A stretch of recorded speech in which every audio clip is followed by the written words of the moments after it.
1인당 GDP 422달러, 세계에서 가장 빈곤한 국가이며 수십 년간의 전쟁, 탈레반의 집권 등으로 세계에서 가장 혼란스러운 국가 중 하나인 아프가니스탄에 대한 이야기입니다. 이 열악한 아프가니스탄에서 놀랍게도 매우 긴 인공 운하를 만들고 있고 이미 상당 부분 완성이 된 상황입니다. 그와 함께 주변의 여러 스탄으로 끝나는 국가들이 매우 긴장하고 있는 상황인데요. 중앙아시아에 거대한 변화를 가져올 아프가니스탄의 새로운 운하 코시테파에 대해 알아보도록 하죠. 이 운하는 아프가니스탄 북부에서부터 시작되며 총 길이 285km, 폭은 무려 150m에 달하는 매우 거대한 인공 운하입니다. 엄청난 프로젝트이기에 돈이 많이 들 텐데 아마도 많은 분들은 1대1로 사업으로 영향력을 확대해 나가는 중국에게 투자를 받았을 것으로 예상하실 텐데 놀랍게도 중국, 인도, 이란도 아닙니다. 가장 가난한 국가인데 대체 어떻게 이 프로젝트를 추진하고 있을까요? 먼저 아프가니스탄이 무리를 해서라도 이 거대 프로젝트를 진행하는 큰 이유 중 하나는 바로 물을 얻기 위해서일 텐데 그 이해를 위해 지리를 잠시 보죠. 아프가니스탄은 중국, 파키스탄, 이란, 투르크메니스탄, 우즈베키스탄, 타지키스탄과 국경을 접하고 있죠. 완전한 내륙국에다 위성 지도로만 보아도 초록색이 거의 안 보이는 것처럼 물이 상당히 부족해 보이긴 합니다. 아프간의 지형도를 보면 전반적으로 고도가 높은 편이지만 힌두쿠시 산맥의 영향으로 중앙과 동북 쪽의 지대는 높고 북쪽과 서쪽의 지대는 상대적으로 낮다는 것을 알 수 있습니다. 따라서 아프간의 수자원도 이 힌두쿠시 산맥 쪽에서 시작되는데요. 먼저 아프간의 수도 카불 서쪽에서 발원하는 헬만드 강이 있는데요. 이 강은 중앙의 산맥을 타고 내려와 서남쪽으로 흐르고 이러한과의 국경에 있는 하문호수로 이어집니다. 그리고 역시 아프간의 동북쪽 파미르 고원에서 발원한 아무다리아 강은 북쪽 국경을 따라 흐르는데요. 아무래도 국경 쪽에 있다 보니 이 강을 완전히 활용하는 데는 제한점이 있죠. 미국과의 전쟁 이후 탈레반 정권이 들어선 현재 세계와 거의 완전히 단절되고 기아와 극심한 빈곤, 기후변화 등으로 고통받고 있는 상황에서 새로운 희망을 찾기 위해 아프가니스탄은 이 아무다리아 강에서 이어지는 새로운 운하를 만들려는 것입니다. 이 새로운 운하는 아무다리아 강 발흐 쪽에서 시작하여 파옙 지역까지 이어지는 것으로 계획되어 있는데요. 이 운하의 길이는 무려 285km이고 서울에서부터 경주까지의 직선 거리보다 더 긴 거리라 볼 수 있죠. 그리고 이 강을 만들어 주변 지역을 농지로 활용하여 최종적으로는 5,500제곱킬로미터, 즉 경기도 절반 정도 크기의 사막을 농지로 바꾸는 것을 목표로 하죠. 완공만 된다면 운하는 전국에 충분한 식량을 제공하고 수많은 농업과 문화 관련 일자리를 창출할 수 있습니다. 또 시간이 흐르며 이 새로운 운하의 수산물 생태계가 형성되거나 혹은 이 강에 양어장을 만든다면 어업을 통한 식량 확보에도 도움이 될 것입니다. 그리고 당장은 아니지만 전력의 대부분을 수입하는 아프간 입장에선 먼 미래 이곳에 전력용 댐 건설도 고려해 볼 수 있을 것입니다.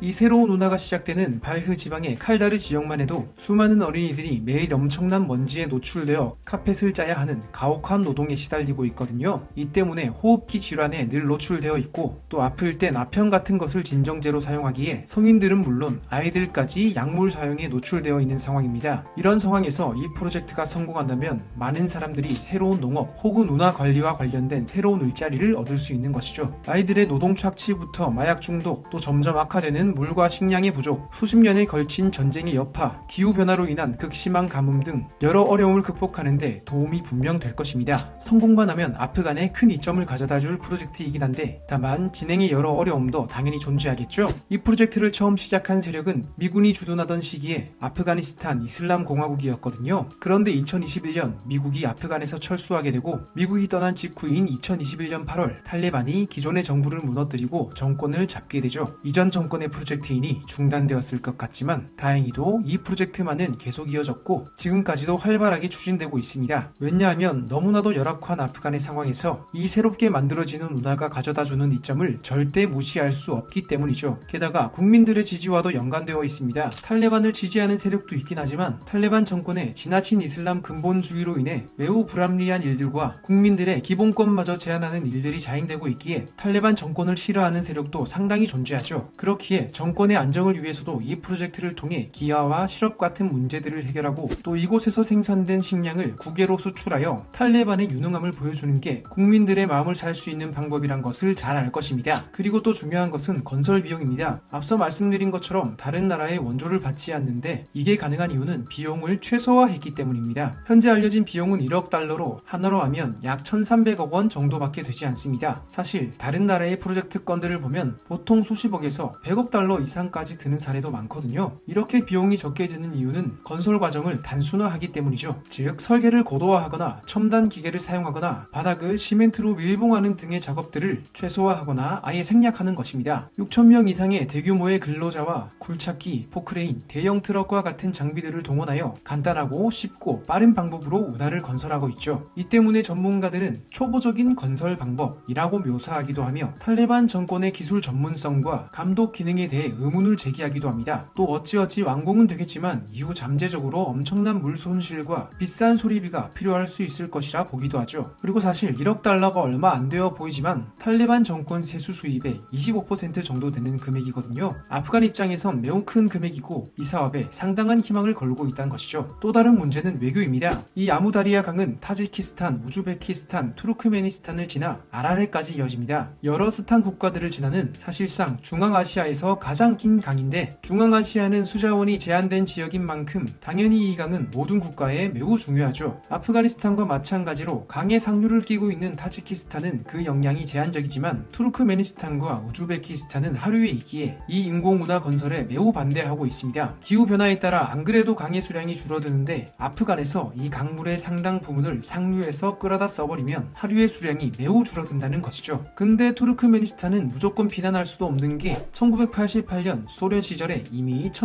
1375km의 카라쿵 운하를 만들고 운하 중간에 인공호수까지 만들어 물을 공급하고 있었거든요. 1991년 10월 소련으로부터 투르크메니스탄이 독립한 후 이 운하 덕분에 그래도 어느 정도 농산물 생산이 가능한 농업국이 되어 살아갈 수 있었죠. 근데 여기서 또 문제가 있는데 당시에 부실하게 건설되다 보니 강물이 운하를 흐르며 누수되거나 증발되는 양이 30에서 최대 70% 정도까지 된다고 하는데 이 때문에 투르크메니스탄은 물을 풍족히 쓰게 되었지만 아랄해로 들어가는 물의 양은 부족해졌죠. 아랄해는 한때 세계 4위의 큰 바다였거든요. 근데 지금은 완전히 쪼그라들었습니다. 엄청난 차이가 보이시죠? 자, 그런데 이 상황에서 아프가니스탄이 강 상류에 운하를 만든다? 근데 그 기술이 매우 초보적인 형태라고 보았을 때 누수되고 증발되는 수량이 상당할 것입니다. 그렇게 되면 하류로 흐르는 물의 양은 더 줄어들고 아랄해는 더 쪼그라들 수밖에 없는 것이죠. 또 이렇게 되면 생태계는 당연히 파괴될 수밖에 없습니다. 호수 수준으로 작아지다 보니 아랄해의 염분 농도는 매우 높아졌고 점차 생물들이 살 수 없는 물이 되자 번창했던 어업은 몰락하고 상당한 부분들은 바닥을 보이고 습지가 되었습니다. 이렇게 환경을 완전히 무시하면 재앙이 될 수 있는데 문제는 그 재앙으로 인한 피해가 상류가 아닌 거의 대부분 하류 국가로 가게 되는 것이죠. 그렇다고 아프간도 완전히 무시할 수 없는 게 아프가니스탄은 하류 두 개 국가에서 사용 전력의 대부분을 수입하고 있거든요. 또 서쪽에 있는 여러 국가들과 무역을 하기 위해서도 하류에 위치한 두 개 국가를 지나칠 수밖에 없죠. 매우 밀접한 외교적 관계에 놓여 있는 것입니다. 2023년 우즈벡은 탈레반과 이 문제와 관련한 회담을 가졌으나 여러 이해관계가 있다 보니 공식적 합의는 이루어지지 못했고 아프간은 계속 공사를 추진하고 있습니다.